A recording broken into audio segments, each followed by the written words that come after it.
अवाजी समातुन ताईं radio voice of Sindh London. सॼी दुनिया में मौजूद सिंधी ॻाल्हाईंदड़नि ऐं सम्झंदड़नि खे radio voice of Sindh London तां अब्दुल्ला उस्मान मोरई जो सलाम। दोस्तों, उम्मीद कयां थो त जिथे बि हूंदा मज़े में ऐं ख़ुशबाश हूंदा। दोस्तों, आउं अॼु अव्हां सां 3 किताबनि नीना शेख जी किताब deepfakes and the infocalypse, ॿियो पीर रहमतुल्लाह ख़ियारी साहब जे यूरोप जे सफ़रनामे यूरोप जा रोशन ॾींहं ऐं रोशन रातियूं, ऐं टियों कार्ल होनरीअ जे किताब इन प्रेज़ ऑफ स्लोनेस जो ख़ुलासो बयानु कंदुसि। दोस्तों, उम्मीद कयां थो त प्रोग्राम पसंदि ईंदो। सो अज़ीज़ दोस्तों, शुरू कयूं था नीना शेख जी किताब deepfakes and the infocalypse सां। चवंदा आहिनि त जेको साम्हूं नज़र अचे पियो, हा उहो सच आहे, पर उन जे पोयां हक़ीक़त छा आहे उहा ॼाणण जी ज़रूरत हूंदी आहे। जेसिताईं सच वञी सच साबित थिए तेसिताईं कूड़ सच खे खाई वेंदो आहे। हूअं बि पाण नंढे हूंदे खां उहो ॿुधंदा अचूं त ॿुधल ॻाल्हि ते यकीन न कजे ऐं ॾिठल ॻाल्हि ते वरी वरी गौर ऐं वीचार कजे। अॼुकल्ह जीअं त सोशल मीडिया जो दौरु आहे, तक़रीबन हर माण्हूअ खे उन ते सवलाई सां रसाई हासिलु आहे। घणा माण्हू बग़ैर सोचण जे शयुनि खे ॿियनि सां अॻिते फॉरवर्ड ऐं शेयर करे छॾींदा आहिनि। उहो हिकिड़ो गैर ज़िम्मेवाराणो ऐं ॿाराणो अमल आहे जंहिं मां असां सभई कॾहिं न कॾहिं ज़रूरु गुज़रिया हूंदासीं। का मश्करी या मज़ाक या को सुरीलो कलाम वेझनि दोस्तनि सां शेयर करण में को हर्ज न आहे, पर का अहिड़ी शइ शेयर या फॉरवर्ड करणु जंहिंसां मुआशरे में बेचैनी फैलिजणु, अफ़रा तफ़री या मृगो गोड़ पैदा थियण जो ख़तरो हुजे, त अहिड़े क़िस्म जी शयुनि खे अॻिते शेयर या फॉरवर्ड करण खां पहिरियां 100 दफ़ा सोचिजे त उहा शइ जेका आउं फॉरवर्ड या शेयर पियो कयां सा सची बि आहे या न। 2020 ईस्वीअ में नीना शेख हिकु छिरकाईंदड़ किताब deepfakes and the infocalypse लिखियो आहे। नीना किताब में मिस इन्फॉर्मेशन ऐं डिसइन्फॉर्मेशन में फ़र्क़ु सम्झाईंदे लिखे थी त मिस इन्फॉर्मेशन उहा आहे जेका कंहिं ग़लतीअ सबबु थिए, जॾहिं त डिसइन्फॉर्मेशन कंहिं मक़सद खे हासिलु करण लाइ ॼाणी वाणी हलाई वेंदी आहे। नीना डिसइन्फॉर्मेशन फैलाइण जो मास्टर माइंड रूस खे सम्झे थी, जंहिं सर्द जंग दौरान जियोपॉलिटिकल मक़सद हासिलु करण लाइ उन जो भरपूर इस्तेमालु कयो। के वरी नीना खे उहो जवाबु ॾियनि था त रूस उहा डिसइन्फॉर्मेशन फैलाइण जी सिखिया अमेरिका जी CIA खां वरिती हूंदी। किताब काफ़ी दिलचस्प आहे, जंहिंमें ॿियो बि घणो कुझु पढ़ण लाइ मिले थो। मसलन, कीअं न डिसइन्फॉर्मेशन जे ज़रिए आलमी ताक़तूं माण्हुनि में मुख़्तलिफ़ ग्रुपनि खे मुख़्तलिफ़ बुनियादनि ते कीअं ऐं किथां खां विरहाइनि थियूं। जीअं पाण वटि पाकिस्तान में लिसानी मज़हबी फ़िरके वारियत, अमीर गरीब, हाणे त मुर्गो ज़ातियुनि जा इतिहाद ठाहे माण्हुनि खे नंढनि नंढनि ग्रुपनि में विरहायो वियो आहे ऐं वरी उन्हनि खे उन्हनि ते फ़ख़्रु करणु सेखारियो वियो आहे। आउं नीना जी हिन किताब में उहा ख़बर पढ़ी ॾाढो हैरान ऐं ॾुखारियो थियुसि त कीअं न हिकु कूड़ी ख़बर जे बुनियाद ते बर्मा में हिकु चांहि जी होटल वारे मुस्लमान मालिक हिकु नंढे ॿुध ॿार सां बदइख़लाक़ी कई आहे, जंहिंखां पोइ सोशल मीडिया ते नफ़रत भरियुनि तक़रीरुनि ऐं ॻाल्हियुनि जो सिलसिलो शुरू थियो। गोड़ शुरू थिया ऐं नतीजे में हज़ारे रोहिंगा मुस्लमान मारिजी विया ऐं लखें मुल्क बदर थी विया, ऐं उहो सभु कुझु हिकु कूड़ी ख़बर जे बुनियाद ते थियो। डीप फेक्स जे बारे में सम्झाईंदे नीना वधीक लिखे थी त उहा कूड़ या मसनूई मीडिया आहे जंहिंमें कंहिं वीडियो या फ़ोटूअ में कंहिं माण्हूअ खे बदिलायो वञे थो, ऐं उहो सभु मशीन लर्निंग ऐं आर्टिफिशियल इंटेलिजेंस जे ज़रिए कयो वञे थो, ऐं जल्द ई उहो ॿुधाइणु ऐं सम्झणु नामुमकिन थी वेंदो त असुलु छा आहे ऐं छा जेली आहे। नीना ख़बरदार कयो आहे त आर्टिफिशियल इंटेलिजेंस जा जिथे अनेक हकारी असर ऐं फ़ाइदा बि आहिनि, उते वरी आर्टिफिशियल इंटेलिजेंस जे ज़रिए ठाहियल मसनूई मीडिया दुनिया लाइ ईंदड़ उभरंदड़ ख़तरो आहे ऐं पाण खे उन्हनि नाकारी असरनि खे संभालणो आहे। संदसि ख़्यालु आहे त ओलह जी दुनिया जा तरक़ी याफ़्ता मुल्क जिथे कानून ऐं उन्हनि जी पासदारी ऐं फ़ाल इदारा मौजूदु हूंदे बि उन जो शिकार थिया आहिनि, ऐं उहो बि सम्झे थी त ग़रीब ऐं तरक़ी पज़ीर मुल्क तमामु वधीक हिन डीप फेक्स जो शिकार थींदा। नीना जो चवणु आहे त उहे डीप फेक्स सिधा सवां कारोबारी, सियासी, मशहूर ऐं शोहरत याफ़्ता माण्हुनि खे हिरास करणु ऐं ब्लैकमेल करण सां गॾोगॾु सियासी हथियार जे तौर ते बि इस्तेमालु पिया थियनि, ऐं उन्हनि में अञा तेज़ी ईंदी जेके जमहूरी हुकूमतुनि लाइ पिणु नुक़सानकार साबित थींदा। नीना खे उहा पक आहे त मुख़्तलिफ़ वक़्तनि ते चीन, रूस ऐं अमरीका डीप फेक्स जो इस्तेमालु कंदा रहिया आहिनि, जिन में उन्हनि ते इलेक्शन ते असरअंदाज़ थियण जा इल्ज़ाम लॻंदा रहिया आहिनि। नीना वधीक ॿुधाए थी त त दुनिया जी मौजूदा मालूमात ऐं राब्ते वारे निज़ाम में हाणे वीडियोज़ हिकु अहम ऐं तेज़ तरीन ज़रियो आहिनि। ऐं जेकॾहिं दुनिया जी इंटरनेट जी इस्तेमाल जी ट्रैफ़िक ऐं उंगन अखरनि खे ॾिसिजे त ख़बर पवे थी त ईंदड़ साल ताईं उन जो 82% वीडियोज़ जे ज़रिए इस्तेमालु थींदो ऐं यकीन ॼाणो त शैतान ऐं ॾोहारी क़िस्म जा माण्हू उन जो इस्तेमालु अञा वधीक नाकारी कमनि ते कंदा ऐं हिन टेक्नोलॉजी जे ज़रिए दुनिया में वॾा वॾा माली गबन पिणु थियण जो ख़तरो हर वक़्तु मौजूदु आहे। नीना जो वधीक चवणु आहे त माज़ीअ में पाण ॾिसूं त टेक्नोलॉजी तमामु आहिस्ते आहिस्ते तरक़ी कंदी हुई, जंहिंजे नतीजे में माण्हू उनखे आहिस्ते आहिस्ते क़बूलु कंदा हुआ। पर हाणे जंहिं तेज़ीअ सां टेक्नोलॉजी तरक़ी करे रही आहे उन जे मुक़ाबले में मुआशिरो ऐं मुआशिरे में ठहंदड़ क़ानून तमामु आहिस्ते आहिस्ते अॻिते सिरकी रहिया आहिनि, जंहिंजे नतीजे में वॾो नुक़सानु थी सघे थो। लेखका जो वधीक चवणु आहे त मुंहिंजे किताब लिखण जो मक़सदु रुॻो उहो आहे त जीअं माण्हू उनखे सुञाणनि, छाकाणि त उहा टेक्नोलॉजी अचे न पई पर अॻु में ई अची चुकी आहे।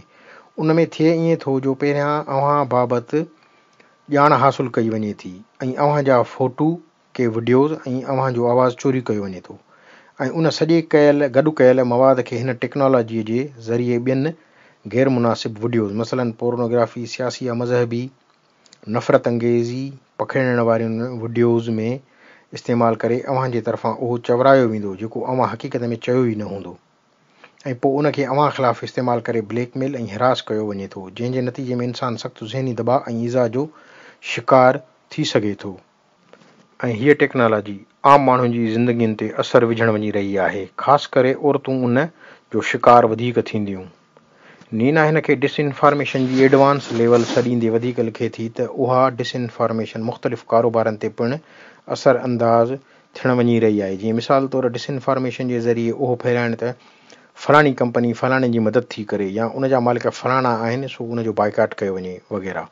ॿियो हिकु मिसाल ॾींदे नीना ॿुधाए थी त मिसाल अव्हां जो कंहिं नौकरीअ लाइ इंटरव्यू आहे ऐं अव्हां जे हवाले सां कंहिं का ग़लति वीडियो ठाहे उहा वायरल कई आहे ऐं तोड़े जो भली उहा कूड़ी हुजे पर उहा अव्हां जी नौकरीअ वठण वारे अमल ते असरअंदाज़ ज़रूरु थींदी।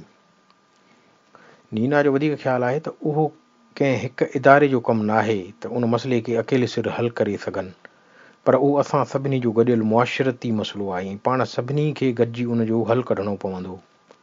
ऐं उन में नीना सलाह ॾींदी चवे थी त न रुॻो उन ॻाल्हि जी ज़रूरत आहे त हुकूमतूं सही ऐं एतबार जोॻो इतलाह ॾियण जो सिरिश्तो जोड़ीनि ऐं टेक्नोलॉजीअ जा माहिर पिणु उन ते कमु करे रहिया आहिनि त उन साॻी आर्टिफिशियल इंटेलिजेंस जे ज़रिए ई अहिड़े क़िस्म जे कूड़े मवाद खे वाखो करे सघिजे ऐं कंहिं हद ताईं उहे कामयाब बि थिया आहिनि, पर उहो मसइलो हल ऐं बहितर थियण खां पहिरियां बदतर थींदो। उन सां गॾोगॾु आम माण्हुनि जे लाइ बि उहा ज़िमेवारी आहे त जेकॾहिं उन्हनि जी नज़र मां का अहिड़ी वीडियो या फ़ोटो गुज़रे त हू उनखे उहो चई रद्द कनि त उहा कूड़ी या डीप फेक आहे, तोड़े जो भली उहा न हुजे। ईअं करण सां मुआशिरे खे अफ़रा तफ़रीअ खां बचाए सघिजे थो। नीना सम्झे थी त हाणे दुनिया में वीडियोज़ जी बुनियाद ते सबूतनि जी का क़ानूनी हैसियत न रहंदी। अज़ीज़ दोस्तो, हाणे आऊं अव्हां सां पीर हमादुल्ला साहिब जे सफ़रनामे यूरोप जा रोशन ॾींहं ऐं रोशन रातियुनि जो ख़ुलासो वंड कंदुसि। चवंदा आहिनि त ज़िंदगी हिकु सफ़र आहे ऐं वरी उन सफ़र में हिकु ॿियो सफ़र वरी दुनिया खे ॾिसण ऐं परखणु आहे। सफ़र हिकु क़िस्म जो इश्क़ आहे जंहिंखे लॻो त सॼी उमिरि न लहंदो। उन इश्क़ जो मज़ो उहो ई ॿुधाए सघनि था जिन खे उहो इश्क़ लॻो हुजे। इंसाननि खे रोमांस कंहिं न कंहिं सां ज़रूरु थिए थो। मूंखे ऐं पीर हमादुल्ला साहिब खे वरी सफ़र सां रोमांस आहे ऐं उहो बि इंतिहा दर्जे जो, भली उहो सफ़र असांजी सिंध में हुजे या पाकिस्तान में या खणी कंहिं ॾूरांहें देश में। उन रोमांस जो मज़ो ई पंहिंजो आहे ऐं उहो मज़ो उहे ई ॼाणनि था जेके उन रस्ते ते हलंदा हुजनि। सफ़र वारे इश्क़ में महबूब हिकु नाहे हूंदो, पर हर उहा जाइ ऐं मंज़िल महबूब जी मिसल हूंदी आहे जेॾांहुं सफ़र करिणो हूंदो आहे। साईं पीर हमादुल्ला जो सफ़रनामो या ॿियनि लफ़्ज़नि में इश्क़नामो यूरोप जा रोशन ॾींहं ऐं रातियूं हथनि में आहे ऐं महबूब मंज़िलूं आहिनि England, Germany, Sweden, Latvia, Estonia, Finland, Norway ऐं आइसलैंड। संदन हिन सफ़रनामे या इश्क़नामे में मथे ज़िक्र कयल सभिनी मुल्कनि बाबति तमामु सुठी आगाही आहे। उतां जे मुक़ामी माण्हुनि या हितां पाकिस्तान मां लॾे वियलनि जी रहणी कहणी, रोज़मरह जी ज़िंदगी गुज़ारण, उतां जे रहाकुन ऐं सयाहनि लाइ हुकूमतुनि तरफ़ां सहूलियतुनि जी बंदोबस्त बाबति इंतिहाई तफ़सील सां बयानु कयल आहे, जेको पढ़ंदड़नि खे तमामु घणो मज़ो ॾींदो ऐं नवनि दोस्तनि लाइ गाइड या सूंहें जो कमु पिणु ॾींदो, जेके ॾूरांहें सफ़र जी तयारी कंदा हूंदा। किताब में पंहिंजे पारां वारे हिसे में जेकी लिखियलु आहे उहो आउं वाक़ई दिलि सां महसूसु करे सघां थो त छा त दौर हूंदो हुयो जॾहिं किताब पढ़ी दोस्तनि सां उन्हनि बाबति कचहरी कबी हुई। इंटरनेट ऐं मोबाइल न हूंदी हुई। इम्तिहाननि खां पोइ वारे वक़फ़े में किताब पढ़िबा हुआ ऐं कलमी दोस्ती वसीले दुनिया जे माण्हुनि सां ख़तो किताबत कबी हुई ऐं नक्शनि जा किताब ॾिसबा हुआ त किथां किथां जा दोस्त असांजे ख़त लिखनि था। उहे सभु शयूं अॼु बि मौजूदु आहिनि, पर उन्हनि जो तरीक़ेकार हाणे मुख़्तलिफ़ आहे।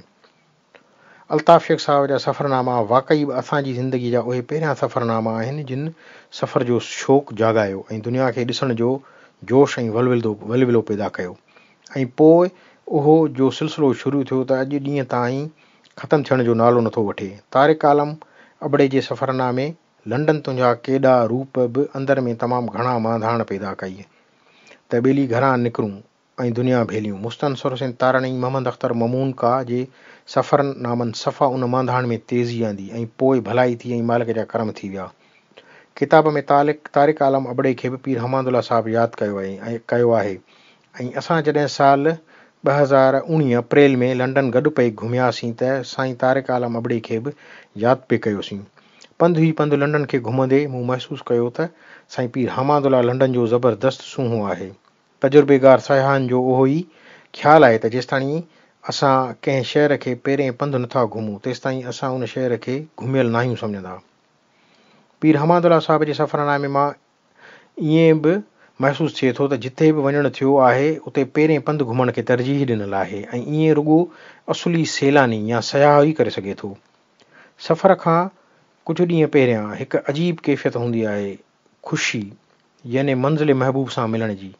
थोरी परेशानी त अलाए होटल कहिड़े क़िस्म जी मिलंदी। महबूब मंज़िल ते उतां जे मक़ामी माण्हुनि जा रवैया कीअं हूंदा, मुल्क केतिरो महांगो हूंदो ऐं मथां वरी जे माण्हू अकेलो ई वॾे सफ़र ते वेंदो हुजे त अजीब ख़्याल ज़हन में पैदा थियनि था वग़ैरह वग़ैरह। पर उन्हनि सभिनी मथियुनि ॻाल्हियुनि जे हूंदे बि पंहिंजा थेला ऐं बैगूं घेले पंहिंजी महबूब मंज़िल तरफ़ उसण जो पंहिंजो हिकु मज़ो आहे। पीर हमादुल्ला साहिब जो अकेलो 40 ॾींहंनि जे लाइ यूरोप जे सफ़र ते निकिरणु, मथां वरी साईं जहाज़नि, बसुनि, रेलगाॾियुनि, पाणीअ वारनि क्रूज़नि ऐं होटलुनि जा नाला ऐं वक़्तु ऐं हंधि यादि करणु घणनि माण्हुनि जे लाइ हिकु उत्साह जो सबबु बणिजी सघनि था।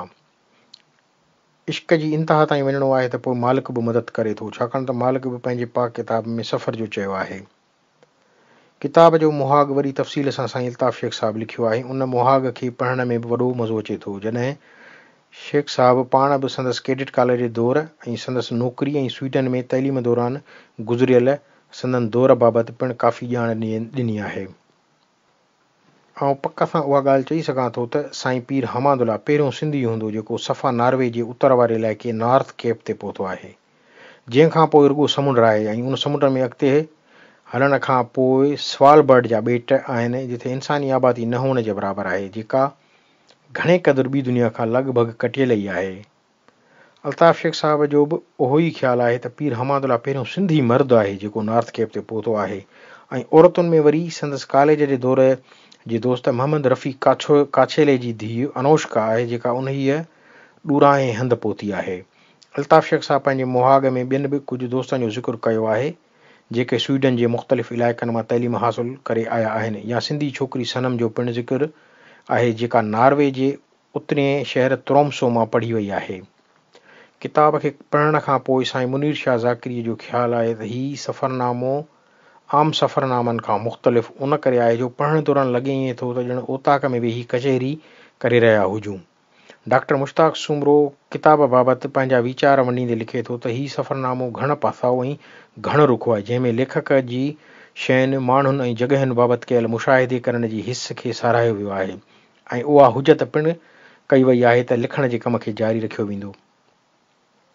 पीर हमादुल्ला साहिब जे इश्कनामे में मज़ेदार ॻाल्हि उहा आहे त पाण न रुॻो यूरोप जो हाल अहिवालु लिखियो अथनि, पर उन सां गॾोगॾु सिंध या पाकिस्तान जे ॿियनि इलाइक़नि, पंहिंजे ॻोठ ख्यारवी शरीफ़, पढ़ाईअ दौरान सिंध यूनिवर्सिटीअ ऐं वेझनि क्लास वासियुनि दोस्तनि उस्तादनि ऐं वास्तेदारनि खे पिणु सारींदा हलिया आहिनि, जीअं साईं मरहूम अब्दुल अज़ीज़ मक्सीअ खे ऐं संदनि प्यारी गुफ़्तार खे। साईं मक्सी साहिब जा पका ऐं फिलासॉफिकल गुफ़्ता मूंखे अॼु बि यादि आहिनि, जेके हू कचहरीअ दौरान चवंदो हो। हिन इश्कनामे में पीर साहिब किन माज़ीअ जी ख़ासि करे सिंध यूनिवर्सिटी जे वाक़िअनि खे इंतिहाई ख़ूबसूरत अंदाज़ में पंहिंजे यूरोप जे सफ़रनामे में थींदड़ वाक़िअनि खे मिलाए बयानु कयो आहे। ईअं वाक़ई थींदो बि आहे त का ख़ुशबू, को गानो या का शइ हाल मां माज़ीअ में खणी वेंदी आहे।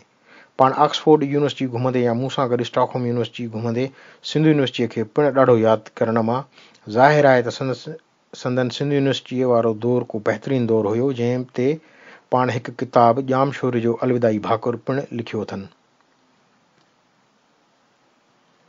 हीउ इश्कनामो तमामु मज़ेदार आहे। यूनिवर्सिटी में पढ़ाईअ दौरान उन्हनि किरदारनि ऐं माॻनि सां बि इश्क जो इज़हार आहे, जेके हिकु शागिर्दु पीर हमादुल्ला साहिबु सिंध यूनिवर्सिटीअ में अंग्रेज़ीअ वारे डिपार्टमेंट में अंग्रेज़ी अदब पढ़ण दौरान उन्हनि जायुनि ऐं किरदारनि बाबति ॼाणे थो ऐं काफ़ी सालनि खां पोइ उन्हनि माॻनि खे पाण वञी ॾिसे थो ऐं उन्हीअ अदब में ज़िक्र कयल किरदारनि खे उते पाण वञी महसूसु पिणु करे थो। किताब में न रुॻो माॻनि बाबति लिखियलु आहे, पर उतां जे माण्हुनि, जानवरनि ऐं पखियुनि खे बि इंतिहाई वेझड़ाईअ सां मुशाहिदे हेठि आंदो वियो आहे। मूं ऐं पीर साहिब सिंध समेत पाकिस्तान जे मुख़्तलिफ़ इलाइक़नि में गॾिजी सफ़र पिणु कयो आहे ऐं माण्हू सफ़र जे साथियुनि मां हिक ॿिए खां घणो कुझु सिखे थो। सफ़र दौरान फ़ोटोग्राफ़ी जा गुर मूं पीर साहिब खां सिखिया आहिनि। संदन नफ़ीस तबियत ऐं मनमोहींदड़ ॻाल्हाइण जो अंदाज़ वाक़ई माण्हुनि खे पंहिंजो करे थो छॾे।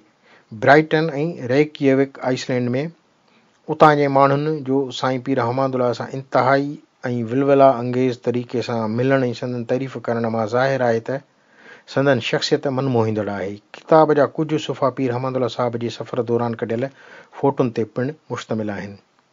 साईं पीर हमादुल्ला ऐं मूंखे उहो हिकु जुनून ऐं ख़्वाबु हुयो त दुनिया जे ॾूराहनि मुल्कनि जो सफ़र कजे।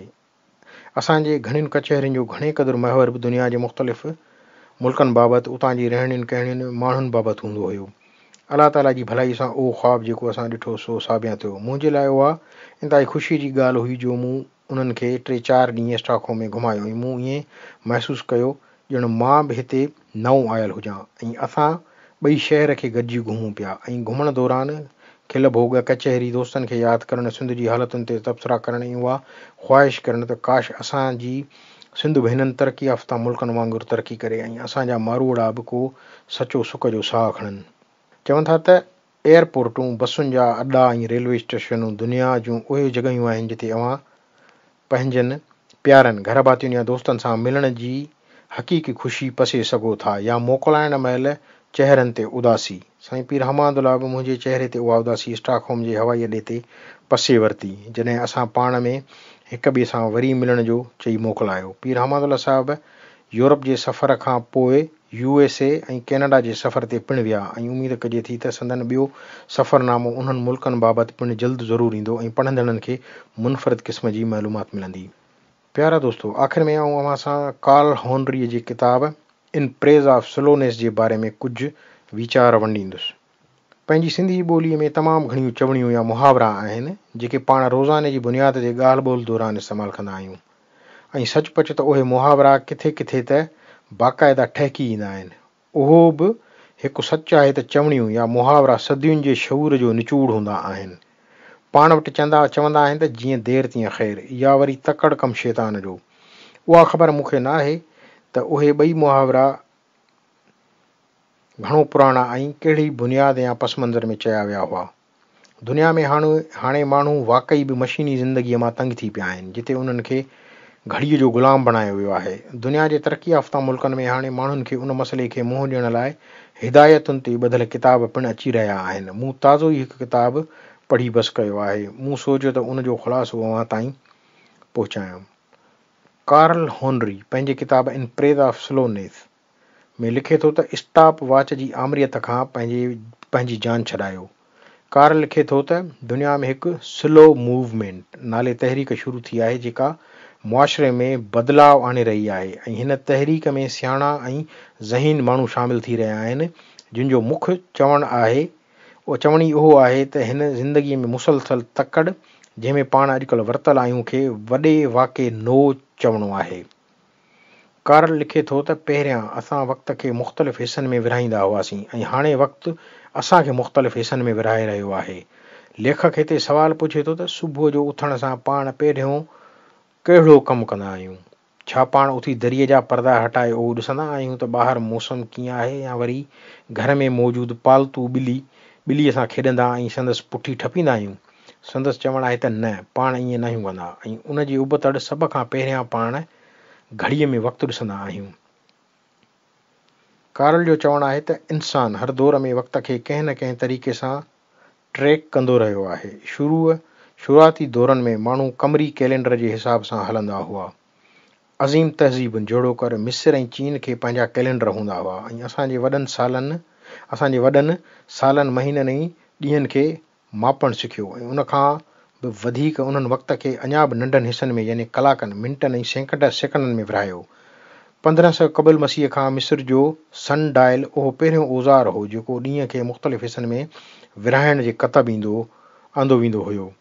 इंसानी तारीख़ जे वॾे हिसे में ज़िंदगीअ में कमु आहिस्ते आहिस्ते अॻिते वधिया आहिनि ऐं उनजो दारो मदार ज़रात ऐं सनत में कमु कंदड़ इंसाननि ऐं जानवरनि जी क़ुवत ऐं रफ़्तार ते मुनसिर हो।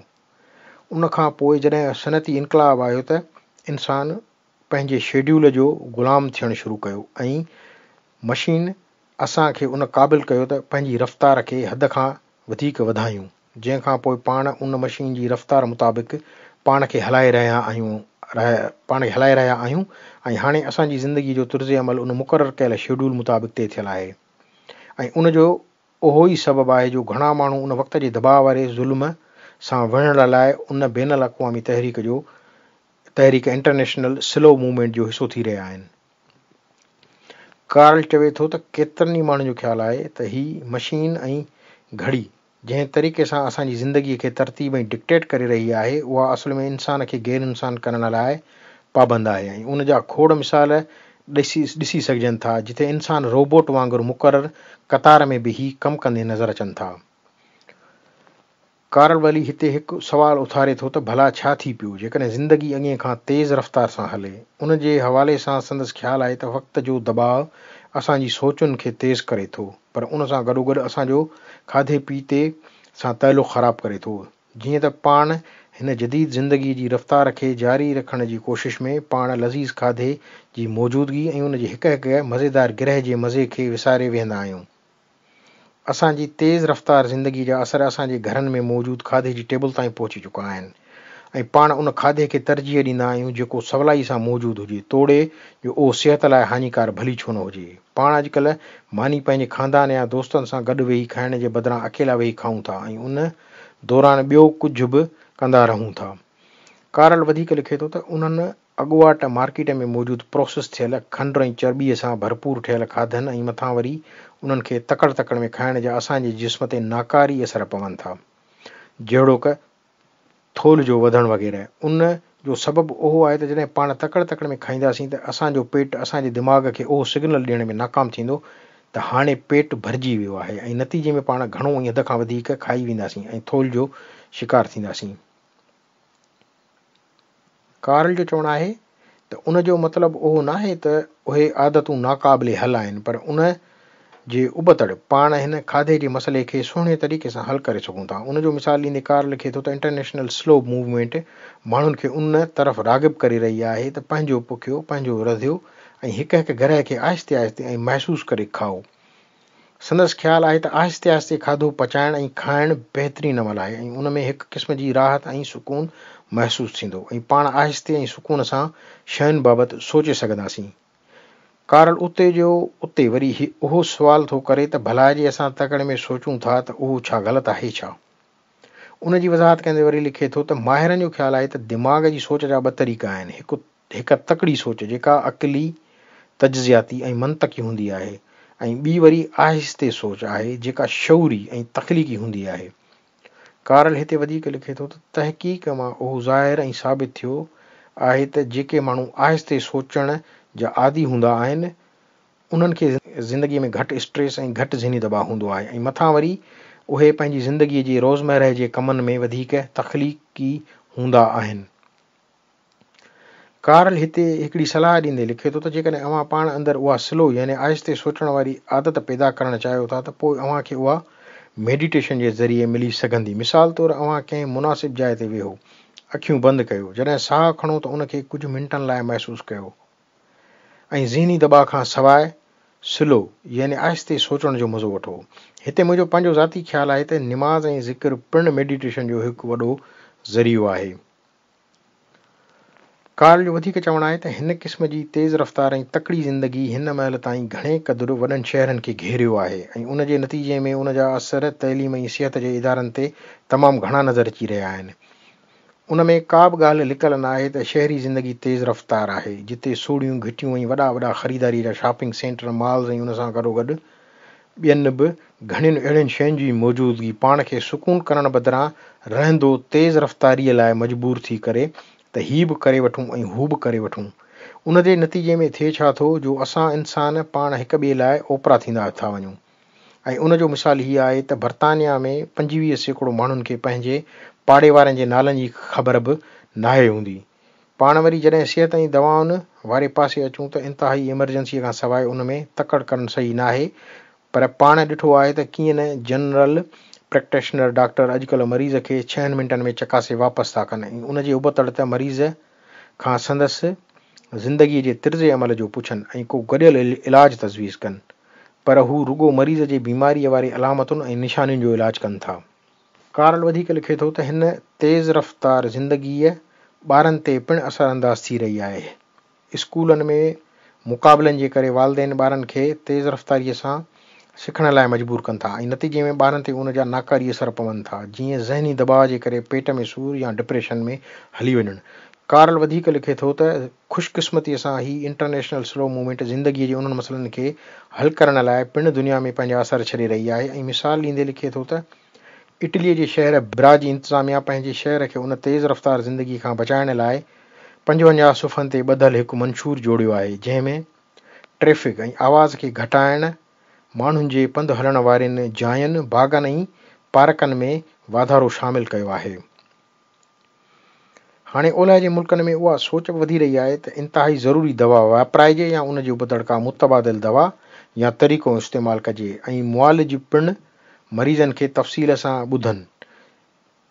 साॻिए तरीक़े सां कार्ल उहो बि लिखे थो त हाणे स्कूल पिणु उहो तइलीम तरफ़ सुस्त रफ़्तारीअ वारो रिश्तो इख़्तियार करे रहिया आहिनि ऐं ॿारनि खे आज़ादी ऐं वक़्तु ॾेई रहिया आहिनि त जीअं उन्हनि में ज़रूरी तइलीम खे हक़ीक़त में सिखण जो शौक़ु पैदा थी सघे। हिते लेखक फिनलैंड जो मिसाल ॾींदे लिखे थो त फिनलैंड में स्लो स्कूलिंग शुरू थी चुकी आहे, जिते ॿारनि खे वक़्तु ऐं इजाज़त आहे त हू पंहिंजी रफ़्तार सां पढ़ाई कनि ऐं मुख़्तलिफ़ मज़मूननि खे सही तरीक़े सां सम्झी सघनि। कार्ल वरी अॻिते लिखे थो त पाण ज़हनी दॿाउ जे करे पंहिंजी ज़िंदगी जो लुत्फ़ ऐं मज़ो बि नथा माणे सघूं। हिन तेज़ रफ़्तार ज़िंदगीअ जी जिदोजहद में असां हर हिक शइ खे जहिड़ोक पंहिंजे लाइ हिकु मुक़ाबिलो ऐं चैलेंज सम्झणु लॻूं था ऐं ज़रूरी कमु जहिड़ो कर पंहिंजो बिल प्यारण जहिड़ो ज़रूरी पर सवलो कमु बि विसारे वेहंदा आहियूं।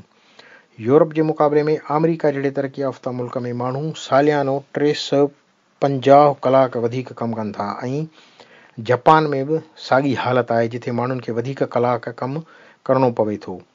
एॾे सोढ़े शेड्यूल जे नतीजे में पाण वटि जेको कुझु वक़्तु बचे थो सो पाण खे मजबूर करे थो छॾे त उन जो हिकु सेकंड बि न विञायूं। आसपास मौजूदु तमामु घणियुनि शयुनि ऐं सरगर्मियुनि जी घणाई ऐं फरावानी ऐं वक़्तु तमामु घटि हुअणु वरी पाण खे हिक ॿिए ज़हनी दॿाउ में विझे थो, छॾे त आराम सां वेही सुकून कजे या वरी कहिड़ी सरगर्मीअ खे वक़्तु ॾिजे ऐं कहिड़ीअ खे छॾिजे। कार्ल हिते तंबीह कंदे लिखे थो त उहो ज़हनी दॿाउ अव्हां जी इज़दवा जी ज़िंदगीअ ते पिणु वॾो असरु छॾे थो। हिते कार्ल जो ख़्यालु आहे त ज़िंदगीअ में उहा सुस्त रफ़्तारी उन ई मसइले खे हल करे सघे थी। हाणे माण्हू उन कुए वारी ड्रोड़ रेट रेस खे इनकार करणु ऐं ज़िंदगीअ मां लुत्फ़ अंदोज़ थियणु शुरू कयो आहे। ख़ासि करे नौजवान उन मफ़रूज़ खे खुलियो चैलेंज ऐं उन खां इनकार करे रहियो आहे त हर कंहिंखे हद खां वधीक तकड़ि ऐं हद खां वधीक कलाक कमु करणो आहे। ख़ासि करे जापान में नौजवान पार्ट टाइम नौकरीअ खे तरजीह ॾेई रहिया आहिनि त जीअं हू पंहिंजी ज़िंदगीअ खे भरपूर नमूने सां जी सघनि। कारल वधीक लिखे थो त अव्हां जी ज़िंदगी अव्हां जे कम खां वधीक ज़रूरी आहे ऐं असांखे उहे शयूं करणु घुरिजनि जिन सां असांखे कुझु सुकून मिले या उहो महसूसु थिए त असां हिन ज़िंदगीअ में पंहिंजे लाइ बि वक़्तु कढियो आहे। जीअं पाण वटि कुझु सवलियूं ऐं सादियूं ख़ुशियूं आहिनि जेके पाण खां केर बि खसे या वापसि नथो वठी सघे। मिसाल तौरु बाग़बानी, म्यूज़िक, का शइ उणणु या ॿियूं के शयूं पंहिंजे हथनि सां ठाहिणु, कॾहिं कॾहिं कंहिं बाग़ में वञी मांझांदो करणु वग़ैरह। ज़िंदगीअ में स्लोनेस आणियो ऐं अव्हां जी ज़िंदगीअ जो मयारु बहितर खां बहितर थींदो वेंदो। आउं उहो सम्झां थो त जॾहिं इंसानु हिन दुनिया में अचे थो त उहा पॉइंट ए आहे ऐं जॾहिं हीअ दुनिया छॾे थो त उहा पॉइंट बी आहे ऐं पाण सभिनी खे उहा चङी तरह ॼाण आहे त पाण सभु उन पॉइंट बी तरफ़ वधी रहिया आहियूं।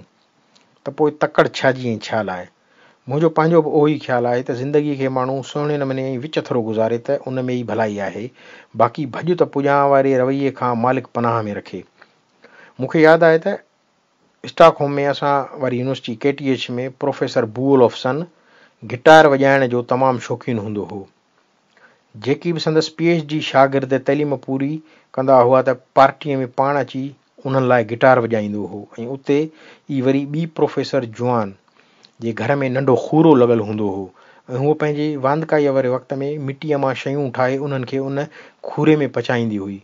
मूं बि संदसि ठहियल कोपनि में खोड़ भेरा यूनिवर्सिटीअ में चांहि पीती हुई। लंडन में मुंहिंजी वॾी अदी सकीना खे वरी बाग़बानीअ सां तमामु घणो लॻाव आहे। संदसि घर में क़िस्म क़िस्म जा गुल ऐं ॿूटा नज़र ईंदा ऐं दिलि खे राहत पई ईंदी। दोस्तो, उमेद कयां थो त अॼोको प्रोग्राम पसंदि आयो हूंदो। अवल ख़ैर ईंदड़ प्रोग्राम वरी कंहिं ॿिए मौज़ूअ या कंहिं कयल सफ़र बाबति खणी अचण जी कोशिशि कंदुसि। पंहिंजो तमामु घणो ख़्यालु रखंदा ऐं पंहिंजे आसपास जे इंसाननि, ख़ासि करे वॾी उमिरि जे बुज़ुर्गनि, औरतुनि, जानवरनि ऐं पखियुनि जो तमामु घणो ख़्यालु रखंदा। ॿुधंदा रहो radio voice of Sindh London ऐं उन सां गॾु मूंखे ॾींदा इजाज़त। ख़ुदा हाफ़िज़। अल्लाह वाही ऐं सदाईं गॾु।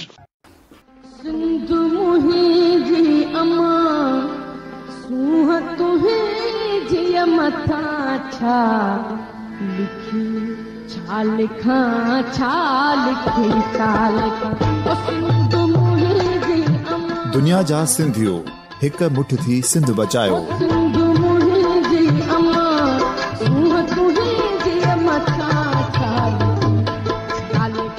सिंध जो क़ौमी आवाज़ radio voice of Sindh London.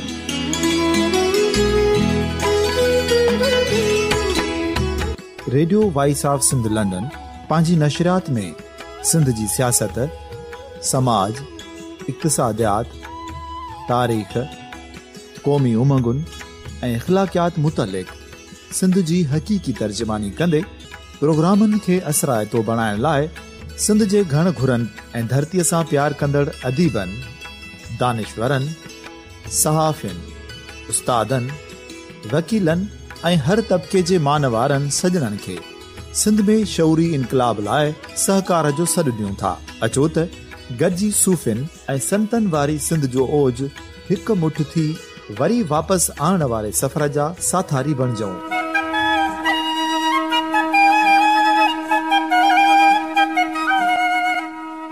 हिकु नए सुबुह जी शुरूआत जो पड़ाॾो घर घर, ॻोठ ॻोठ ऐं शहर शहर ताईं पहुचायो।